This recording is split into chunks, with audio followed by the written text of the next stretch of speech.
And I saw that you're looking for fiction that hooks reluctant readers, is something I want to write fiction that hooks reluctant readers. So, what is it that gives you some idea when you're looking at a manuscript that, oh, this might be one that will hook those readers?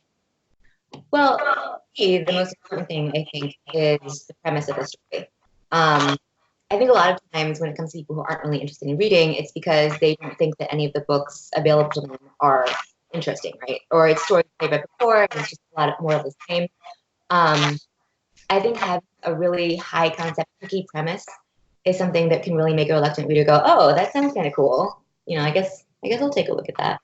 I think one of the pitfalls in middle grade and in YA sometimes can be to rehash plot lines, premises, or character relationships that have already been done a lot of different times, especially in the fantasy realm, because the standard trope is that you have a hero who discovers something special about themselves and goes on a journey and kind of picks up sidekicks along the way or what have you. And I think that it's important to make sure that obviously some of the tropes are universal things that will sort of affect your stories at different points. But just making sure that there's something that really makes your story stand out from the pack, especially because, as we all know, middle grade and YA is a very crowded market. Got you. So you get a query in the inbox.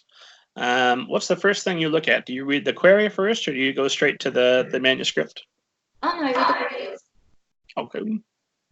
So let's come back to the query and find out what's going to get past you and what you're interested in. First, let's talk about the manuscript while we're looking to get past potential reluctant readers that might not want to continue reading. I'm assuming if you're not wanting to continue reading, then we don't worry about the reluctant readers. So what are you looking for? How do you judge a manuscript and say 5-10 pages, whatever you've got time for, before you decide that, hey, this is something I'm going to continue reading, or no, the query showed promise, but this isn't doing it for me? Writing is very important. I also really like to have beginning chapters that kind of drop us right into the action right away. If it's a lot of sort of meandering about or internal thinking and nothing is really happening, I tend to get less engaged. I like being sort of confronted with the conflict almost immediately and just getting really rushed right into the story. I'm trying to think.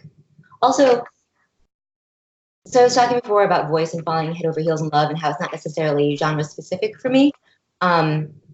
I think another sort of facet of that is that I don't necessarily always know what I'm looking for because I haven't seen it yet. So what I am really looking for is something that's very unique, something where I'm not going to read the first chapter and be like, oh, okay, I can totally tell what's going to be happening in this book, or I can at least call it the next 100 pages. So innovation is something that's really exciting for me to see in a manuscript.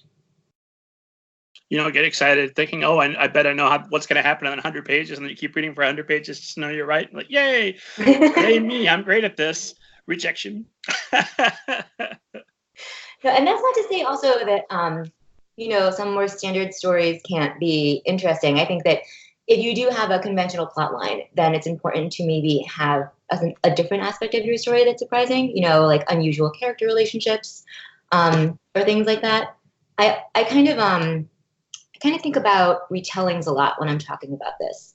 So if you ever see a contemporary version of Jane Austen, I was going to say set in space, but that's Alexa Dunn's novel, and it's one of my colleagues. That's why I was thinking of it. But the great thing with Alexa's novel actually is that it takes sort of the story of Jane Eyre, not Jane Austen, and turns it on its head a little bit. So it's not only set in space, but the character relationships have changed. Some of the plot has changed. If you're taking a retelling and you're just basically lifting the plot and the character relationships and everything else and just putting it in a modern day setting or in space or something, it's less engaging for me, and it's less engaging for readers, because if you know the origin story, you already know everything that's going to happen.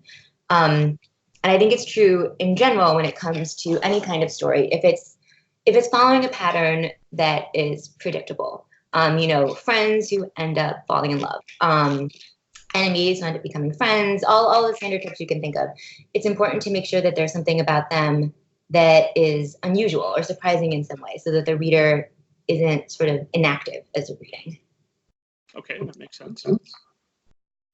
I mean, I'm sure at this point all the retellings of Jane Austen, Shakespeare, all that stuff, we've covered it no more, right?